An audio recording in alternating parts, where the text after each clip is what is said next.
গুৰুজনাৰ অপূৰ্ব সৃষ্টি ভাওনা সংস্কৃতিৰ অপূৰ্ব সমাহাৰ মঙলদৈ ডাকচকীত। মঙলদৈৰ নিকটৱৰ্তী ডাকচকীত পশ্চিম গোপালপুৰ কৃষ্টি সমাজৰ দ্বাৰা প্ৰদৰ্শিত হয় ভাওনা। গহপুৰৰ পাঞ্চজন্য শিল্পী সমাজ ডিফলু সত্ৰৰ দ্বাৰা পৰিচালিত ভাওনা উপভোগ কৰিবলৈ সমবেত হয় অগণন ৰাইজ। শৈশৱৰ পৰাই অনিল ডেকাই মনত পুহি ৰাখিছিল ভাওনা এভাগি আমন্ত্ৰণ জনোৱাৰ সপোন। সেয়ে ৰাইজৰ মংগলৰ অৰ্থে অনিল ডেকা আৰু পৰি ডেকাৰ পৰিয়ালবৰ্গৰ একক প্ৰচেষ্টাৰে ডাকচকীবাসী ৰাইজৰ মংগল অৰ্থে আয়োজন হয় ভাওনাভাগি। প্ৰথমবাৰৰ বাবে ডাকচকীবাসী ৰাইজে গুৰুজনাৰ অপূৰ্ব সৃষ্টি ভাওনা সংস্কৃতিৰ সমাহাৰ উপভোগ কৰি আপ্লুত হৈ পৰে। মঙলদৈৰ পৰা মিৰ চাহিল ইৰফানৰ প্ৰতিবেদন AIN লাইভ। জয় গুৰু শংকৰ।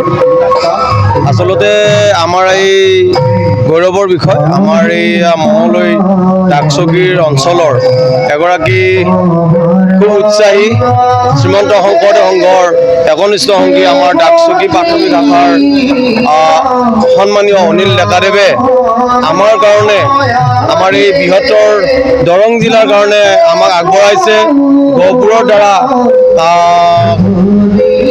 মহাপুৰুষ শ্ৰীমন্ত শংকৰদেৱ গুৰুজনাৰ সৃষ্ট গহপুৰৰ দ্বাৰা কলাকুশলীসকলৰ দ্বাৰা ভাওনা, আৰু এই ভাওনা তেওঁলোকে আমাক ইতিমধ্যে প্ৰদৰ্শিত কৰি আছে সুন্দৰ কলাকৌশলী। আৰু সেই নাট হৈছে আমাৰ মৎস্য অৱতাৰ, চাৰিবেদ উদ্ধাৰৰ নিমিত্তে প্ৰভু ভগৱন্তই কেনেদৰে আচলতে সন্তক পালন দুষ্টক দমন কৰিছিল, এই কথাখিনি তেওঁলোকে আমাৰ মাজত অৱতাৰণা কৰিছে। আৰু এই সুন্দৰ মহাৰণখিনিক আমাৰ মাজৰে সন্মানীয় অনিল ডেকাই আমাৰ মাজলৈ আগবঢ়াই আনিছে। আৰু আজি ৰাতিপুৱাৰে পৰা আমাৰ অনুষ্ঠানভাগ আৰম্ভ হৈ আছে। তেখেতে এই পৰিৱেশটো আমাৰ মাজলৈ আনিছে। ৰাতিপুৱা আমাৰ বন্তি প্ৰজ্বলন, তাৰপিছত শৰাই অৰ্পণ, তাৰপিছত আমাৰ নাম প্ৰসংগ আৰু আমাৰ মহাভাগৱত শাস্ত্ৰভাগ পাঠ কৰা হৈছে। আৰু লগে লগে সন্ধিয়াৰ পৰাৰ লগে লগেই আমাৰ এই সুন্দৰ পৰিৱেশিত গহপুৰৰ দ্বাৰা কলাকুশলীৰ দ্বাৰা মহাপুৰুষ শ্ৰীমন্ত শংকৰদেৱ গুৰুজনাৰ সৃষ্ট মৎস্য অৱতাৰ ইতিমধ্যে আমাৰ অৱতাৰণা হৈ আছে। আৰু আমি আজি দৰং জিলাৰ বিভিন্ন প্ৰান্তৰ সন্ত মহন্তৰ জৰিয়তে লোকে লোকাৰণ্য হৈ পৰিছে। এয়া আমাৰ কাৰণে এক সৌভাগ্য, আৰু এয়াই আমাৰ আচলতে সাক্ষাৎ বৈকুণ্ঠলৈ ৰূপান্তৰিত হৈছে। এয়াকে ভৱিষ্যতে যাতে আমাৰ এই অঞ্চললৈ বিভিন্ন কলাকুশলীয়ে যাতে এনেধৰণৰ উৎসৱ উদযাপন কৰিব পাৰে, এয়া প্ৰভু ভগৱন্তে আমাক দৰিখণ্ডক এই কামনা কৰিছোঁ। আৰু এই চেগতে আমাৰ এই অঞ্চলৰ উৎসাহী যিগৰাকীয়ে আজি আমাৰ এই মহান অনুষ্ঠানটি দান কৰিছে, তেখেতক প্ৰভু ভগৱন্তক অনিল ডেকাৰ পৰিয়ালবৰ্গক সদায় সুস্থ শৰীৰে ৰাখক, প্ৰভু ভগৱন্তে কৃপা বৰ্ষণ কৰক। আৰু আজি এই সাক্ষাৎ বৈকুণ্ঠ ধামলৈ পৰিণত হৈছে। কৃষ্ণ। ধন্যবাদ জনাইছোঁ। শংকৰী কলাকৃষ্টিৰ এক অন্যতম নিদৰ্শন মৎস্য অৱতাৰ ভাওনাখনি আমাৰ ডাকচকী, দৰং জিলাৰ ডাকচকীত আজি ইয়াত মঞ্চস্থ হৈ আছে। সুদূৰ গহপুৰৰ পৰা আহি তেখেতলোকে আমাৰ ইয়াত যি শংকৰ সংস্কৃতি আমাৰ নিদৰ্শন কৰিলে, আমি সঁচাকৈ আপ্লুত হৈছোঁ।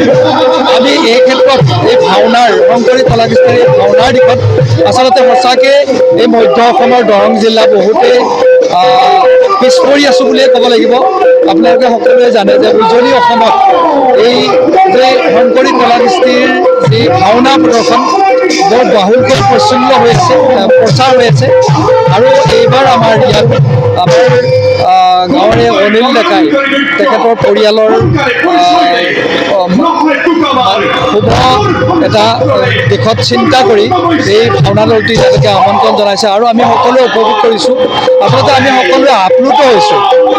আমাৰ শংকৰী কলাকৃষ্টি ইমান উন্নত, অসমীয়া সমাজৰ যি সমাজ ব্যৱস্থা তাক এটা ধৰি ৰাখিব পৰা যি এই শাস্ত্ৰৰ যি কথা আমাৰ মাজত ইমান সুন্দৰকৈ প্ৰকাশ কৰিছে তেখেতসকলে, তেখেতসকলৰ যি ভাওনাৰ শৈলী, তেখেতসকলৰ যি সাজ পোছাক, সকলোখিনি সঁচাকৈ আমাক আপ্লুত কৰিছে। আমি তেখেতসকলক পুনৰবাৰ ধন্যবাদ জনাইছোঁ যে এই শংকৰী কলাকৃষ্টিক তেখেতসকলে আমাৰ সমাজত এই ধৰণে ধৰি ৰখাৰ বাবে আমি আমাৰ ফালৰ পৰা তেওঁলোকক পুনৰবাৰ ধন্যবাদ জনাইছোঁ। ধন্যবাদ। হয়, কৃষ্ণ। জয় গুৰু শংকৰ সদায় গুণা কৰ যাকে নাই পাম তোহাৰি চৰণে ঋণত অতি বাৰ গুণা। জয় জয় লগতে আজি এই অনুষ্ঠানলৈ আপোনালোকে আহি যিখিনি মৰম চেনেহ দিলে তাৰ কাৰণে মই নথৈ আনন্দিত আৰু আপোনালোকক ধন্যবাদ জ্ঞাপন কৰিলোঁ।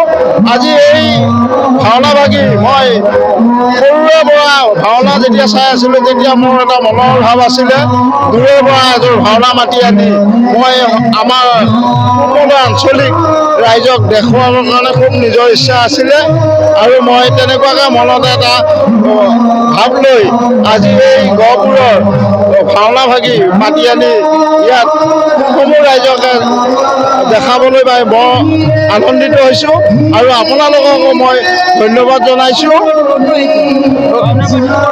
আপোনাৰ গহপুৰৰ ডিব্ৰু সত্ৰ সাংস্কৃতিক কৃষ্টি সংঘ তেওঁলোক তাৰ পৰা আহিছে, অহাকালিয়ে আহিছিল, আজি ভাওনা তেওঁ কৰিছে, তেওঁলোক আজি ৰাতি গুচি যাব আৰু মানুহৰ মংগলৰ অৰ্থে মই সমূহ ৰাইজৰ আপোনালোকৰো সকলোৰে ভাল হোৱাৰ কামনাৰে মই ভাওনা ভাগি নিমন্ত্ৰণ জনাইছোঁ।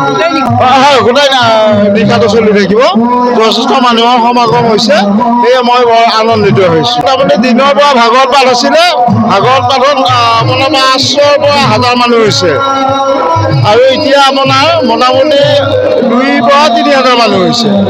আমি আজি গহপুৰ আমাৰ গোপালপুৰ গাঁৱৰ শিল্পী সমাজ তথা আমাৰ পাঞ্চজন্য শিল্পী সমাজ নামৰ এটা অনুষ্ঠান আছে, যিটো অনুষ্ঠানে আমাৰ কলা সংস্কৃতিবিলাক ধৰি ৰাখিবলৈ সক্ষম হৈছে। আৰু আজি আমি সুদূৰ মঙলদৈ আমাৰ নিজৰে প্ৰিয় অনিল ডেকাই যি আমন্ত্ৰণ জনাই আমাক আনিলে, তেখেতক জয়তে আমি ধন্যবাদ জনাইছোঁ। আমি ধন্যবাদ এটা কাৰণেই জনাইছোঁ যে আমাৰ যি কলা কৃষ্টি, শংকৰী কলা কৃষ্টিবিলাক আমি আপাৰ আছাম লোৱাৰ আছামত যাতে প্ৰভাৱ পেলাব পাৰোঁ, প্ৰত্যেকৰ মানুহৰ অন্তৰত আমি এই কলা সংস্কৃতিবিলাক আমি দেখাব পাৰোঁ বা তেওঁলোকৰ মাজত অনুভৱ কৰাব পাৰোঁ, এইটোও আমাৰ এটা মূল লক্ষ্য। আৰু ইয়াৰ লগতে আমাৰ যিটো ভাতৃপ্ৰেম, যি আমাৰ এই সংস্কৃতিয়ে যিটো মানুহৰ যিটো মানসিকতাবিলাক আমাৰ কিছু সমাজপ্ৰিয় হয় আৰু যাৰ কাৰণে আজি দেখিছে আপোনালোকে ইয়াত বহুত মানুহ গোট খাইছে।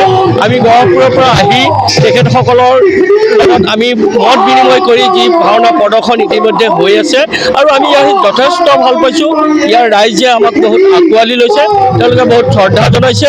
আমি আচলতে এই গাঁৱৰ বা এই অঞ্চলৰ ৰাইজক আমি ধন্যবাদ জনাইছোঁ যে আমি গহপুৰৰ পৰা তেখেতসকলে মাতি আমাক যি সুবিধা দিলে বা আমি আমাৰ আপাৰ আছামৰ যি কলা সংস্কৃতি আমি লোৱাৰ আছামত দেখাবৰ কাৰণে যি সুবিধা পালোঁ, তাৰ কাৰণে আমি মঙলদৈবাসীক তথা অনিল ডেকাৰ সমূহ পৰিয়ালবৰ্গক আমি ধন্যবাদ জ্ঞাপন কৰিছোঁ।